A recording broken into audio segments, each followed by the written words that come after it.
तो एफआईआर भी इस पूरे मामले में दर्ज कर ली गई है, यानी कि देखते ही देखते छात्रों का प्रदर्शन एक विवाद का रूप अख्तियार कर चुका है। और जिस तरीके से विवाद का रूप अख्तियार कर चुका है, नेताओं को सियासी रोटियां सेकने का मौका मिल गया है। प्रशांत किशोर आंदोलन में शामिल होते हैं, जिसको लेकर तेजस्वी यादव निशाना साधते हैं, और अब सीपीआई-एमएल भी इस पूरे मामले को लेकर मैदान में कूद गई है और आज चक्का जाम का ऐलान कर दिया है।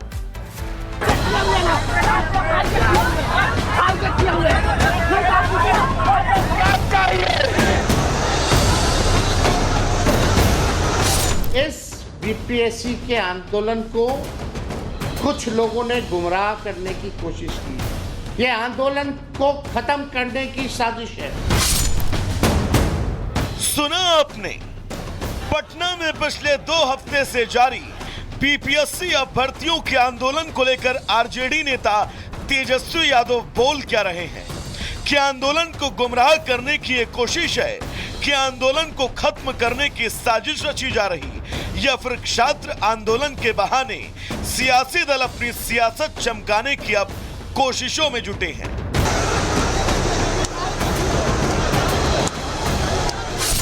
पहले जन सुराज, फिर आरजेडी, फिर सीपीआई-एमएल बीपीएससी के आंदोलन को बारी बारी से मौका देखकर सियासी दल अपने सियासी हित के लिए इस्तेमाल करते नजर आए। शनिवार और रविवार को आंदोलन में शामिल होकर सरकार को चिट्ठी लिखकर प्रशांत किशोर ने खूब सुर्खियां बटोरी, लेकिन जब छात्रों पर लाठीचार्ज हुआ, वाटर कैनन का इस्तेमाल हुआ, तो वो वहां से नदारद नजर आए। प्रशांत किशोर के बहाने अब आरजेडी नेता तेजस्वी भी अपने सियासी मंसूबों को धार दे रहे हैं। छात्र आंदोलन को लेकर नीतीश सरकार को घेरा और छात्रों के समर्थन में बात करते नजर आए। जो दर्द आप लोगों ने सहा है, जो तकलीफ आप लोगों ने सही है, इसका भी हिसाब होकर के रहेगा। आरजेडी के बाद अब सीपीआई ने भी छात्रों के आंदोलन के बहाने नीतीश सरकार के खिलाफ मोर्चा खोल दिया। सीपीआई-एमएल ने छात्रों को समर्थन देने का ऐलान किया, वहीं बीपीएससी परीक्षा रद्द करने की छात्रों की मांग के समर्थन में चक्का जाम करने का ऐलान कर दिया। सीपीआई बीपीएससी पीटी परीक्षा को रद्द करने की मांग को लेकर आज पूरे बिहार में चक्का जाम करेगा। कुल मिलाकर छात्रों का आंदोलन अब सियासी रण बनता नजर आ रहा है। छात्रों को ढाल बनाकर सियासी दल अब बस अपना उल्लू सीधा करने में लगे हैं। Bureau report, Republic Bharat.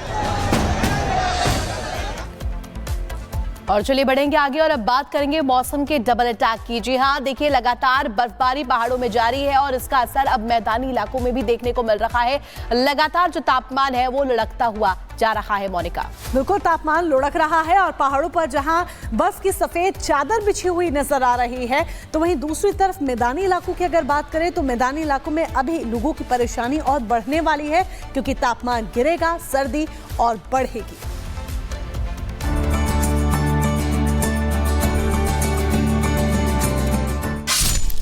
पहाड़ पर हुई बर्फबारी,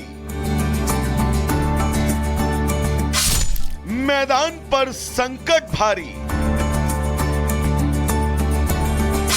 हिमाचल में लौटा हिमयुग। हिमाचल, उत्तराखंड और कश्मीर में बर्फबारी और ठंड अपने पुराने रिकॉर्ड को तोड़ने के मूड में है। हालात तो ये हैं कि पहाड़ों पर मानो हिमयुग की वापसी हो गई हो। पहाड़ों पर लगातार हो रही बर्फबारी के चलते पर्यटक कई बड़ी मुश्किलों को झेलते हुए भी बर्फबारी का आनंद लेने के लिए पहाड़ों की तरफ रुख कर रहे हैं। हिमाचल में बर्फबारी को देखने के लिए टूरिस्टों की भीड़ पहुंच रही है। हालात ये हैं कि 24 से 26 दिसंबर यानी महज 48 घंटे में प्रदेश में 81,000 गाड़ियों में 3 लाख टूरिस्ट हिमाचल पहुंचे। लेकिन पहाड़ों पर लगातार हो रही बर्फबारी कहीं ना कहीं अब समस्या बन रही है। हिमाचल में बर्फबारी में 48 घंटे लगातार खराब रहे मौसम और बर्फबारी का असर दिखना शुरू हो चुका है। मंडी और किन्नौर में खराब मौसम से जुड़ी अलग अलग खबरें सामने आई। जहां पहाड़ी से पत्थर गिरने की वजह से कार सवार महिला की मौत हो गई, जबकि 2 अन्य गंभीर रूप से घायल हुए। जबकि किन्नौर के छितकुल में बर्फबारी का मजा लेने पहुंचे पर्यटक यहां फंस गए। बर्फबारी की वजह से कई होटलों पर भी ताला लग चुका है। हालांकि पीडब्ल्यूडी ने सड़क बहाल करने के लिए मशीनें तैनात कर दी हैं। किन्नौर, चंबा के जोत और भरमौर के अलावा लाहौल स्पीति में 1.5 फीट तक बर्फ गिरी। इन जिलों के दर्जनों इलाके पूरी तरह बर्फ में दब गए। सड़क, बिजली और पानी की सुविधा ठप पड़ गई। जम्मू कश्मीर के हालात भी हिमाचल से अलग नहीं हैं। भारी बर्फबारी से कश्मीर का सामान्य जनजीवन अस्त व्यस्त है। लगातार हो रही बर्फबारी से घाटी का देश के दूसरे हिस्सों से हवाई, रेल सेवा और जमीनी संपर्क लगभग टूट चुका है। नौयुग सुरंग के दोनों तरफ बर्फबारी से राष्ट्रीय राजमार्ग पर असर पड़ा। मुगल रोड पर भी आवाजाही बंद है। श्रीनगर, डोडा, बडगाम, गांदरबल, बांदीपोरा, बारामूला, कुपवाड़ा, पुलवामा, अनंतनाग, कुलगाम, शोपिया में बर्फ हटाने वाली मशीनें यातायात बहाल करने में जुटी हैं। ऊंचे पर्वतीय इलाकों में लैंडस्लाइड की चेतावनी जारी की गई है। पहाड़ों पर हो रही बर्फबारी और बदलते मौसम का असर अब देश की राजधानी में भी दिख रहा। बारिश और ओलावृष्टि के बाद दिल्ली का तापमान लगातार नीचे गिर रहा है।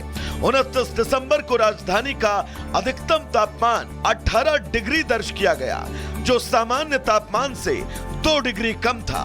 वहीं रविवार को न्यूनतम तापमान 13 डिग्री रहा, जो कि न्यूनतम तापमान से 6 डिग्री ज्यादा था। पहाड़ों पर हो रही बर्फबारी की वजह से शीतलहर ने भी अब दस्तक दे दी है। मौसम विभाग की माने तो दिल्ली में आने वाले दिनों में घना कोहरा रहेगा और न्यूनतम तापमान में भी गिरावट दर्ज की जा सकती है। मौसम का बदलता मिजाज ये बता रहा है कि आने वाला नया साल दिल्ली वालों के लिए कड़ाके की ठंड का तोहफा लेकर आने वाला है। Bureau report, Republic Bharat. और चलिए बढ़ेंगे आगे। अब आप बात करेंगे राजस्थान की, जहां देखिए नेताजी की गाड़ी खराब हो गई और बताया जा रहा है कि राजस्थान के डीडवाना जिले में नेताजी पहुंचे थे, जहां उनकी गाड़ी खराब हुई और इसका वीडियो भी बाकायदा मोनिका सामने आ गया, जो कि तेजी से वायरल हो रहा है। बिल्कुल, वीडियो तेजी के साथ वायरल हो रहा है। यूं तो नेताजी बहुत शान के साथ अपनी गाड़ी में घूमते हैं, लेकिन जब ये वीडियो वायरल हुआ तब नेताजी ने क्या कुछ कहा, किस तरह से सफाई दी, वो